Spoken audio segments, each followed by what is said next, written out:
beginning God created the heaven and the earth. And the earth was without form and void, and darkness was upon the face of the deep. And the Spirit of God moved upon the face of the waters. And God said, "Let there be light." And there was light. And God saw the light that it was good. God divided the light from the darkness. And God called the light day, and the darkness he called night. And the evening and the morning was the first day. And God said, "Let there be a firmament in the midst of the waters, and let it divide the waters from the waters." And God made the firmament, and divided the waters which were under the firmament from the waters which were above the firmament. And it was so.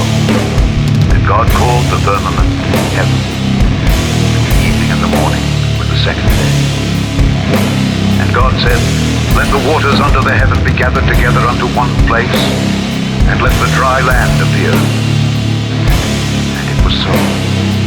And God called the dry land earth, the gathering together of the waters called seas. And God saw that it was good. And God said, "Let the earth bring forth grass, the herb yielding seed, and the fruit tree yielding fruit after his kind, whose seed is in itself upon the earth."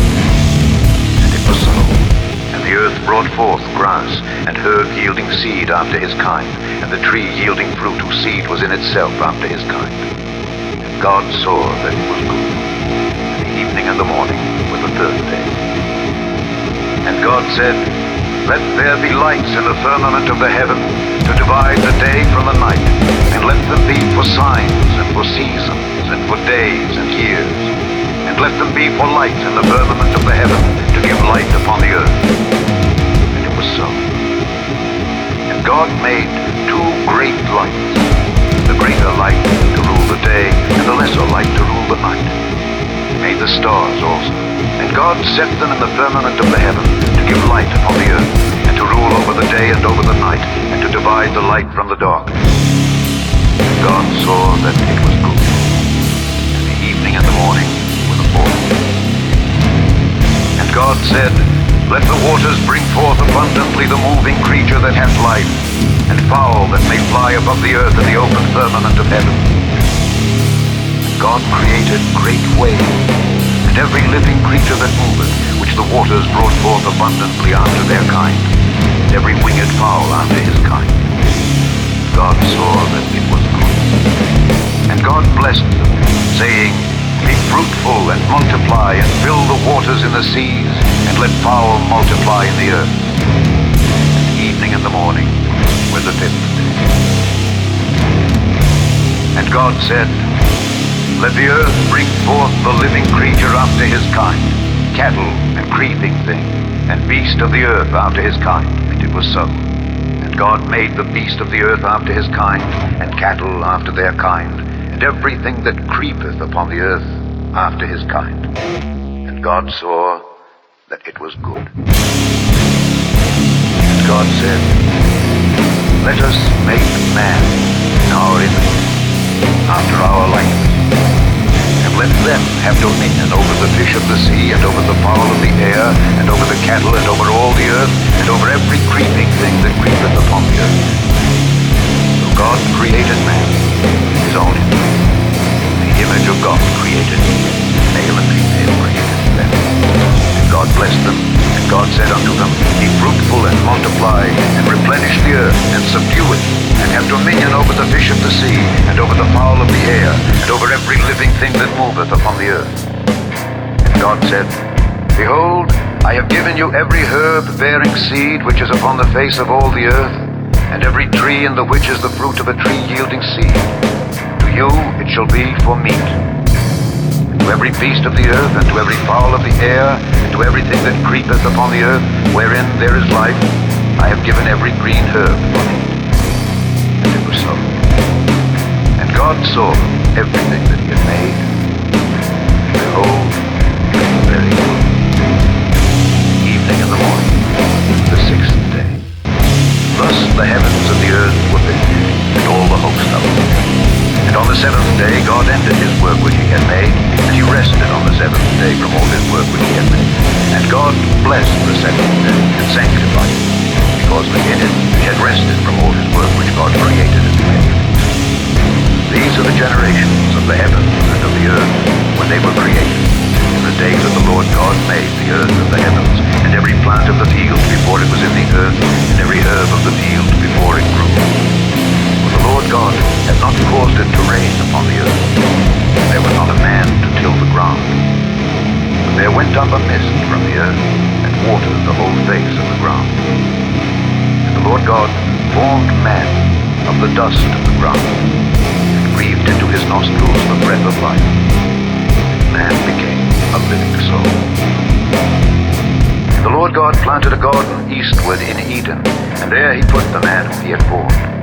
And out of the ground made the Lord God to grow every tree that is pleasant to the sight and good for food, the tree of life also in the midst of the garden, and the tree of knowledge of good and evil.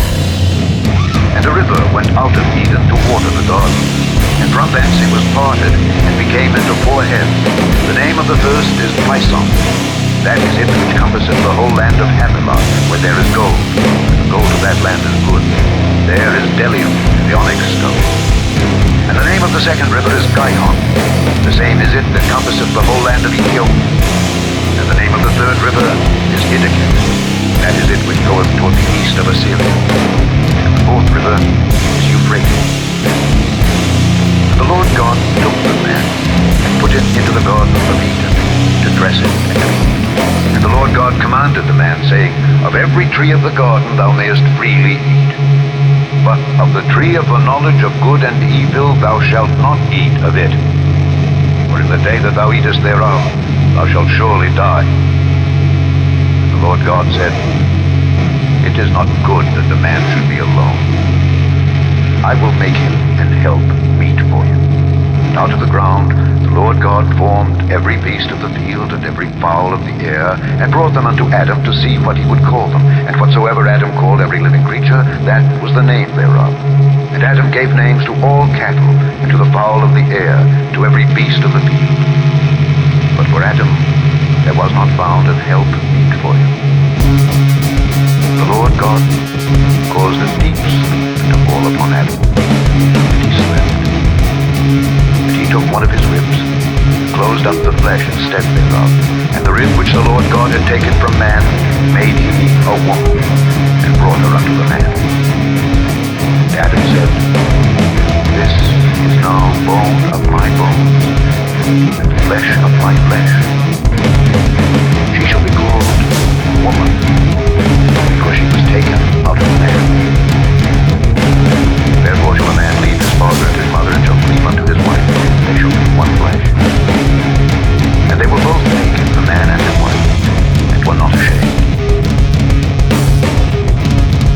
Now the serpent was more subtle than any beast of the field which the Lord God had made. And he said unto the woman, Yea, hath God said, Ye shall not eat of every tree of the garden? And the woman said unto the serpent, We may eat of the fruit of the trees of the garden, but of the fruit of the tree which is in the midst of the garden God hath said, Ye shall not eat of it, neither shall ye touch it, lest ye die.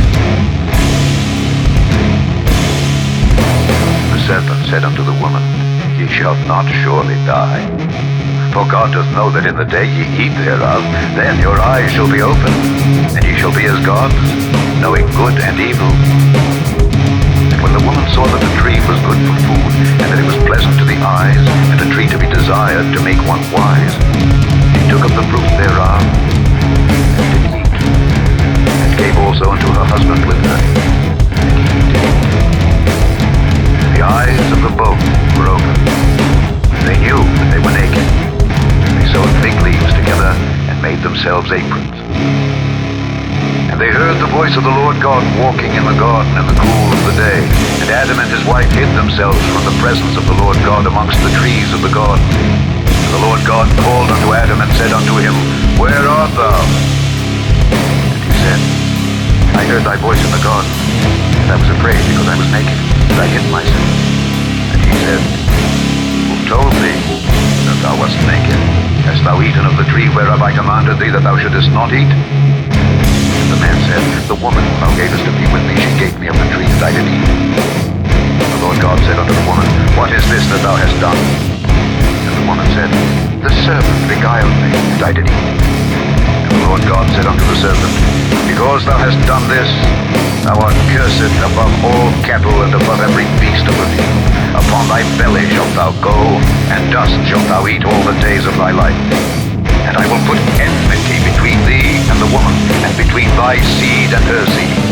It shall bruise thy head, and thou shalt bruise his heel. Unto the woman he said, I will greatly multiply thy sorrow and thy conception. In sorrow thou shalt bring forth children, and thy desire shall be to thy husband, and he shall rule over thee. And unto Adam he said, Because thou hast hearkened unto the voice of thy wife, and hast eaten of the tree of which I commanded thee, saying, Thou shalt not eat of it, cursed is the ground for thy sake. In sorrow shalt thou eat of it all the days of thy life. Thorns also and thistles shall it bring forth to thee, and thou shalt eat the herb of the field. In the sweat of thy face shalt thou eat bread, till thou return unto the ground. For out of it wast thou taken, for dust thou art, and unto dust shalt thou return. And Adam called his wife's name Eve, because she was the mother of all living.